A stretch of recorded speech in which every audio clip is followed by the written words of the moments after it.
The epilepsy community is, I think, a unique community. I'm going to talk for a minute about my son's personal story in a minute, but you get introduced to epilepsy by somebody that you love or yourself finding out that you have epilepsy.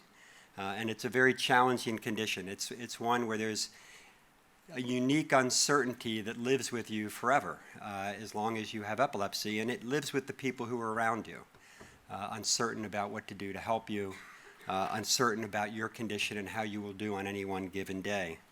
And that uncertainty creates a great need in all of us to get together. And I think that's why a meeting like this, I think that's why it's wonderful we have the affiliates like the Northern California affiliate, places where people can gather in community to talk about their story and to lean on each other, because when you live in a world of uncertainty, you need to lean on other people, both for hugs, for advice, and for hope. And so I think that's why this day is extremely important, and it's one that the Epilepsy Foundation probably likes as much as any day that we have in the year. My personal story was, like if you went back 2 years ago when I was here at this community day, our situation was a very different situation than it is today. My wife, Terry, is sitting out there to my right, maybe your left, looking at me.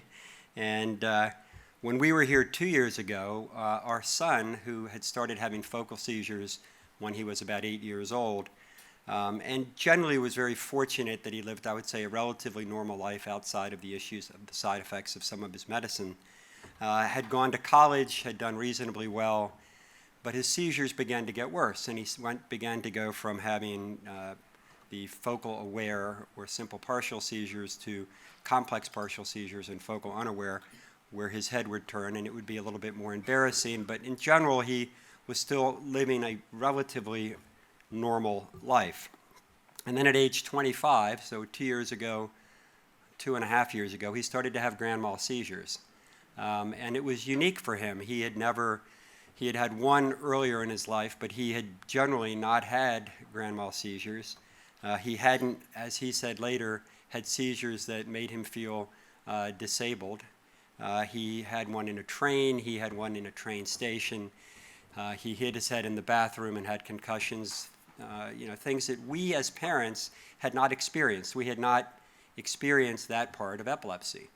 I had been on the board of the Epilepsy Foundation for 4 years at the time, but that aspect, that end of the spectrum of epilepsy had not been something we'd experienced, where you go to bed at night and you are praying that the next morning your child will be awake, alive. Every time he calls on the phone, you are nervous that he is calling to say he just had a seizure.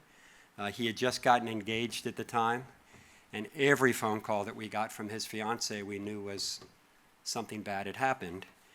So our world had changed, and it was very difficult for us.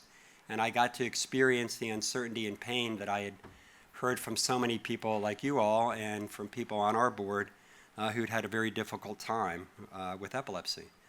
The story continues into we were fortunate that we had a doctor who thought that maybe he would be a good surgery candidate, even though his MRIs were clean, even though his EEGs externally were not really that differentiated, except to say that it was on the left side of his head.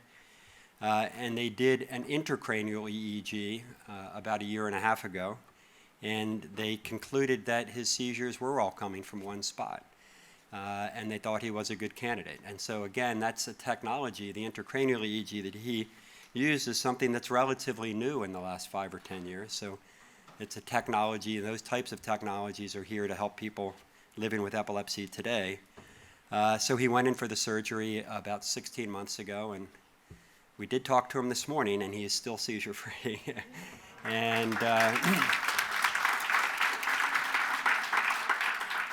And so we are in a very different place, right? So my wife and I, we don't wake up every day. It takes a while to adjust to feeling, and again, it's still an uncertain time. It's been 1.5 years. He's still on one of his medicines, and we still don't fully know whether they took out the full dysplasia, whether there's other dysplasias that medicine controls. So we have a little bit of uncertainty, but a great deal of the uncertainty has left. And we are extremely thankful and grateful because we would never have met the doctors who helped him if we had not been in this community.